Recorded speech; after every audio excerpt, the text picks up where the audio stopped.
अगर कश्मीर वैली और जम्मू कश्मीर आज भारत के साथ है, उसका श्रेय अगर किसी को जाता है तो पंडित जवाहरलाल नेहरू को जाता, शेख अब्दुल्ला को जाता।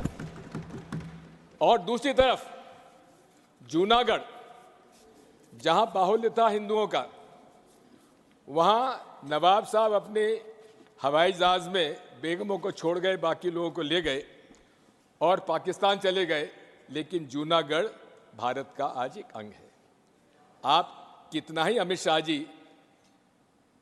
पंडित जवाहरलाल नेहरू जी के बारे में कुछ भी कहें, लेकिन एक बात मैं आपसे कहना चाहता हूं, अगर आज जम्मू कश्मीर और विशेषकर जम्मू कश्मीर वैली आज भारत का अंग है, उसका एकमात्र श्रेय किसी को जाता है तो पंडित जवाहरलाल नेहरू पर विश्वास था शेख अब्दुल्ला का, जिसकी वजह से आज कश्मीर वैली हमारे साथ है।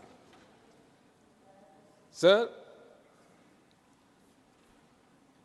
आर्टिकल 370 के बारे में बहुत सारी बातें कही गई, आतंकवाद समाप्त हो जाएगा, लेकिन आर्टिकल 370 में बचा क्या था?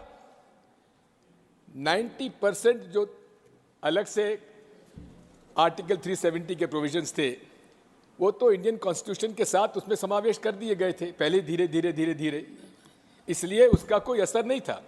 और कहा था आतंकवाद खत्म हो जाएगा, समाप्त हो जाएगा, लेकिन क्या आतंकवाद समाप्त आज हो गया? रोज हम आतंकवाद की गतिविधियां वहां पर देख रहे हैं, हमारे लोग शहीद हो रहे हैं। मैं आज फिर से कह देता हूं, मान्यवर, बैठ जाइए दिग्विजय जी, अब हो गया, लोग समझ चुके हैं आपको, बैठ जाइए। मान्यवर He is not yielding. He is not yielding. He is not yielding. Go ahead. Honorable Home Minister. He is not yielding. He is not yielding. मान्यवर, मैं स्पष्टता करना चाहता हूं, गुर्जर भाइयों की एक भी सीट लिए बगैर बड़े संवेदनशीलता से बकरवाल भाइयों को दिया गया। हमें कोई आपत्ति, गुर्जरों को जो फायदा मिला है उसमें कोई बदलाव नहीं होगा। ट्राइबल के सारे फायदे एजुकेशन में और बाकी सारे नौकरियों के रिजर्वेशन में जितने भी फायदे गुर्जर भाइयों को मिल रहे हैं, पहाड़ियों को मिल रहे हैं, वो पहाड़ियों को जो भी मिलेगा वो उसके अलावे मिलेगा।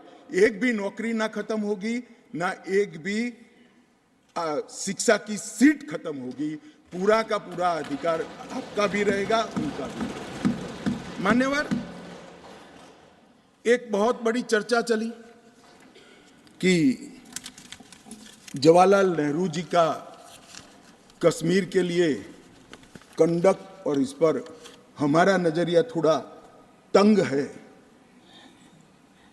जहां तक तंग नजरिए का सवाल है साहब, देश की एक भी इंच जमीन का सवाल है, हमारा नजरिया तंग रहेगा, हम दिल बड़ा नहीं कर सकते। किसी को अधिकार नहीं है अपने बड़े हृदय को दिखाने के लिए देश का एक भूभाग देश से चला जाए और मूक दर्शक बनकर खड़े रह जाए, किसी को अधिकार नहीं। मैं आज फिर से कहता हूं, ये आरोप से मैं सहमत हूं, हमारा नजरिया तंग है। देश की एक इंच जमीन भी जाती है तो इसके लिए भारतीय जनता पार्टी का हर कार्यकर्ता सर्वोच्चता से संघर्ष करेगा, लड़ाई करेगा और लड़ेगा। हमें कोई इसमें शर्म की बात नहीं। मान्यवर, मैं कुछ बातें कहना चाहता हूं, बहुत कुछ कहा है, अभी कहा गया नेहरू के कारण कश्मीर यहां है, नेहरू जी के न होते तो शायद ये बिल ही नहीं आता और कश्मीर होता ही नहीं, इस तरह से कहा। मैं आज कहना चाहता हूं कि जो आजादी के बाद भारत की रचना को जानते हैं उनको मालूम होगा हैदराबाद में इससे भी बड़ा प्रॉब्लम हुआ था। क्या जवाहरलाल जी गए थे क्या?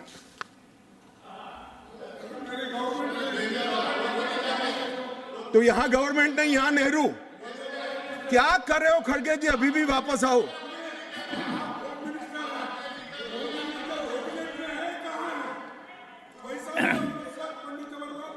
एक मिनट, रिकॉर्ड पर है, कश्मीर में दिग्विजय जी ने सरदार पटेल का नाम नहीं लिया। एक नाम दिया शेख अब्दुल्ला का, दूसरा नाम दिया जवाहरलाल नेहरू का। तो वो होम मिनिस्टर थे, क्यों नहीं दिया भाई? अब सुनिए दिग्विजय जी, अब सुनिए, सुनना पड़ेगा, ऐसे नहीं चलेगा। हमने सुना है, धैर्य से सुना है। मान्यवर जूनागढ़ में क्या जवाहरलाल नेहरू गए थे? हैदराबाद में जवाहरलाल नेहरू गए थे, लक्षद्वीप में जवाहरलाल नेहरू गए थे, जोधपुर में जवाहरलाल नेहरू गए थे। जवाहरलाल नेहरू एक ही जगह काम देखते थे, जम्मू कश्मीर में, जिसको आधा छोड़कर आ गए। एक ही जगह देखते। मान्यवर, दूसरा, विलय लेट क्यों हुआ? सारे लोग जानते हैं साहब, इतिहास को 1000 फुट नीचे दफन कर दो, वो ऐसा बीज है जो वटवृक्ष बनकर सच्चाई बाहर आ जाती है। सब जानते हैं कि हमारा विलय इसलिए लेट हुआ कि महाराजा पर किसी एक व्यक्ति को विशेष स्थान देने का आग्रह था, शेख अब्दुल्ला को विशेष स्थान देने का आग्रह था। इसके कारण विलय लेट हुआ और पाकिस्तान को आक्रमण करने का मौका मिला। मैं आज ये पूछना चाहता हूं कि इतने सारे कठिन राज्यों का विलय हो गया, कहीं पर 370 क्यों नहीं है? क्यों नहीं है? ना जोधपुर में है, ना जूनागढ़ में है, ना हैदराबाद में है, ना लक्षद्वीप में है। क्यों 370 नहीं है? कि संवेदनशील हृदय के कारण 370 है। संवेदनशील हृदय। मान्यवर, कंडीशन किसने रखी? किसने स्वीकार की? इतिहास जवाब मांगता है, देश की जनता जवाब मांगती है, जवाब देना पड़ेगा, भाग नहीं सकते इतिहास से कोई। मान्यवर, सेना भेजने में देरी क्यों हुई? और ये कहते हैं कि इसके बाद भी देरी हुई है।